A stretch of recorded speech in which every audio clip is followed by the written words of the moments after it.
welcome back to Vietnam. My name's Nell, and I'm living in Vietnam. Get the name Vietnam, creative, I know.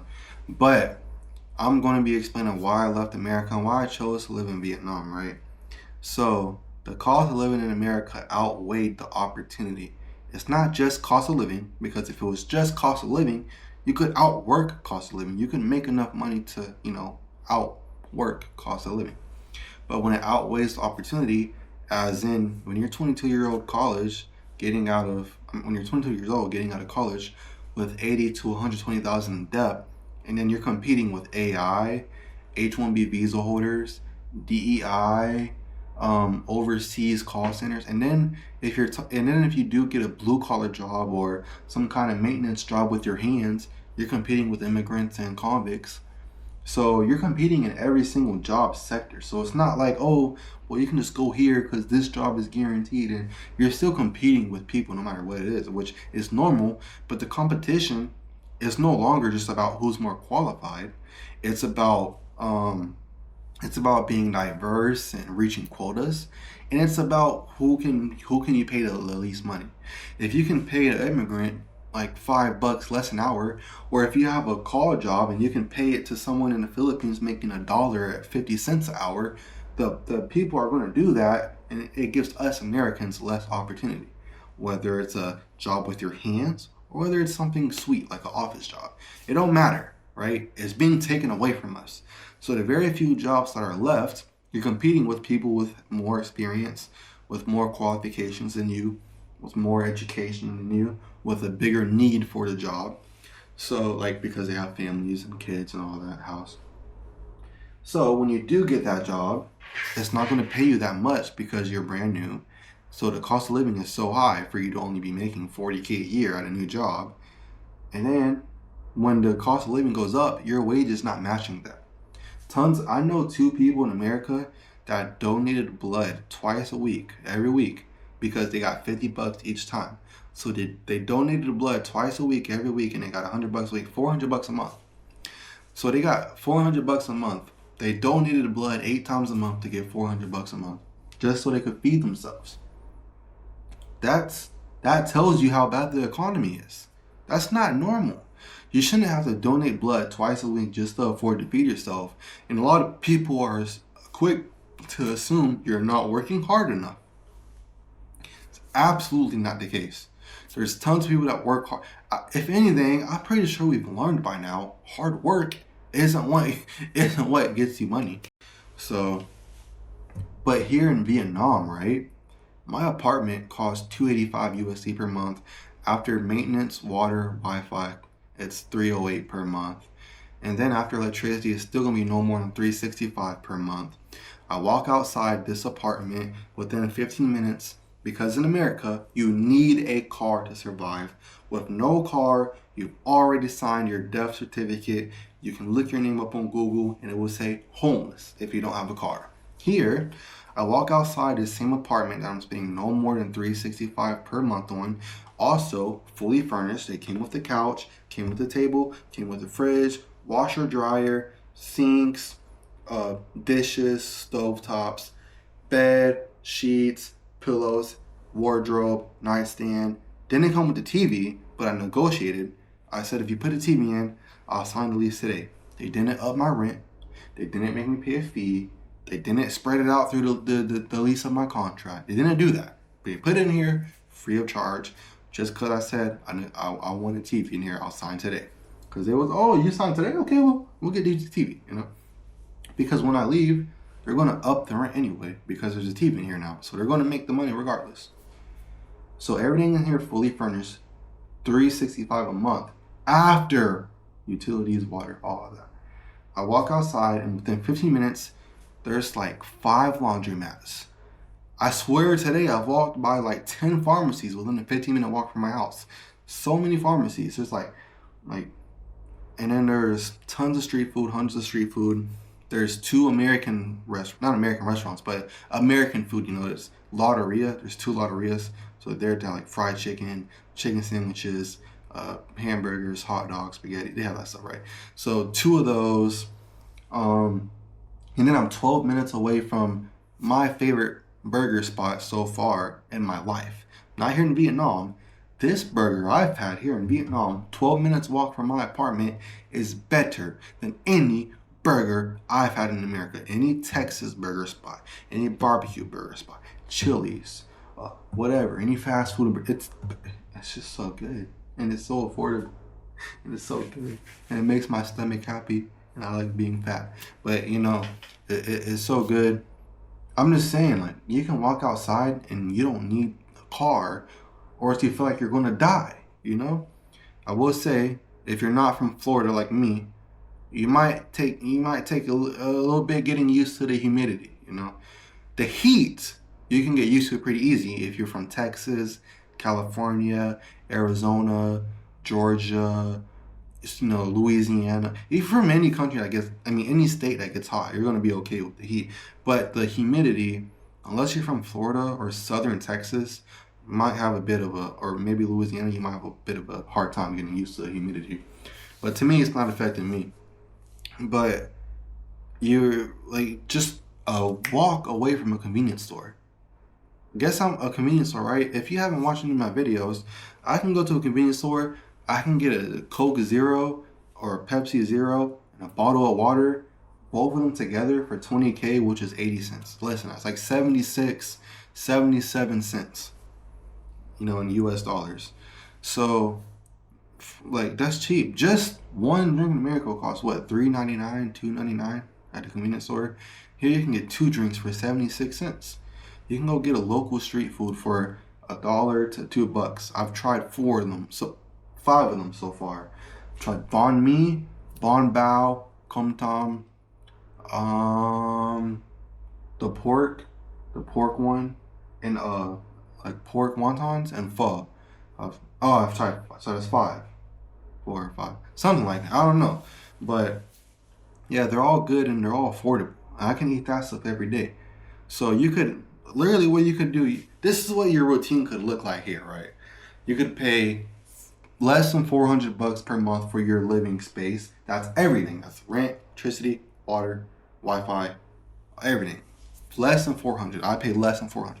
Less than 400. And then you could budget $20 per day, which is going to be $600 per month. That's $1,000. So you could live off of less than 400, like for your space, and then with that $20 a day, that can pay for your Grab rides, that can feed you 3 meals a day, and still save room for dessert or a coffee or a beer.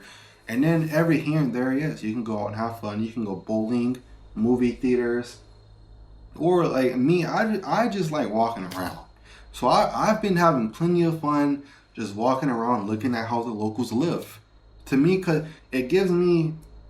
I've never been a materialistic type, and my dad's gonna make fun of me. Hey, all them Jordans I bought you.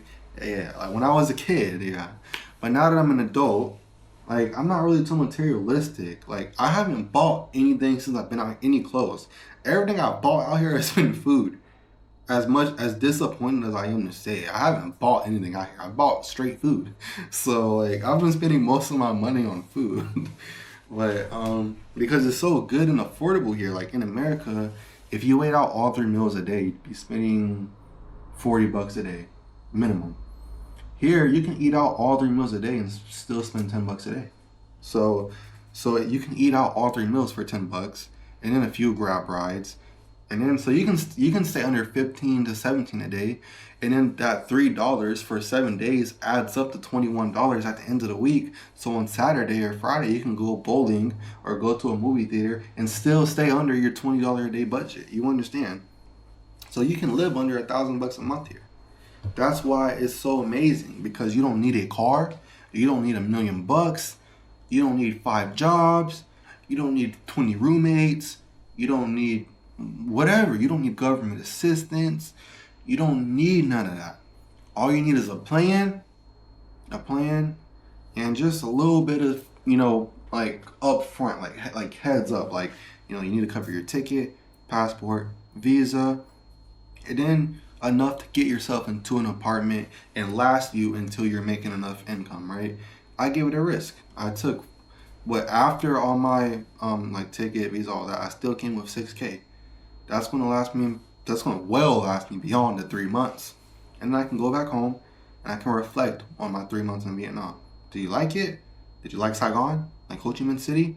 Maybe you want to go try Da Nang next. Go try Da Lat next. Go try whatever next. Go try a different country. Philippines, Thailand, Singapore, Malaysia, Indonesia, Laos, Cambodia, whatever, you know? And that's the thing. You have so much options. In America, you just gotta work tomorrow.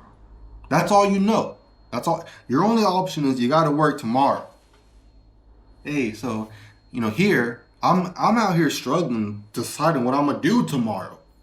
Do I want to hang out with someone? Do I want to hang out by myself? Do I want to sleep all day? Do I want to play my video game? Do I want to go out walk and record a video? Do I want to clean the house? Do I want to just... What do I do? Because I'm so free and I have so much... What do I do tomorrow? In America, I gotta work. I gotta work tomorrow. Oh my God, I just got off of work. It's 2 a.m. and I gotta work again in just 10 hours. I gotta work. That's what life's like in America. Like, it's just, it's miserable and draining. And that's for every sector of work, from white collar to blue collar to maintenance to government to all of it. And nobody likes their life in America unless they're the ultra rich, And even them, a lot of them don't like their life either. But like, this is freedom. This is happiness. I'm not stressed about anything right now. And then if an emergency did pop up, I made the right decisions before I came here. I can easily go home. So I'm all set. Now, if you want to know how you can move out here to Vietnam, please ask me down in the comments. I'll respond to any of your questions based off what I went through, whether it's visa, passport, apartments, food, hotels, rides, whatever it is. Let me know in the comments, and then eventually I'll have some like little like PDF files you can download free. I'm gonna make them for free, don't worry. But basically, if any of y'all want to come out here, y'all can follow me on Instagram. Y'all can leave a comment down and I'll reach out to you, or you can reach out to me. And my email is in my description. But make sure you go ahead and like, comment, subscribe, and don't be afraid to take the risk, especially if you're young. Now, if you're a bit older, you have a family or a house or mortgage, car payments, and all this, you can't just do what I did, but you can still plan. You can still, maybe 2 years, pay off debt, save up money, all this, right? Because here it really is freedom.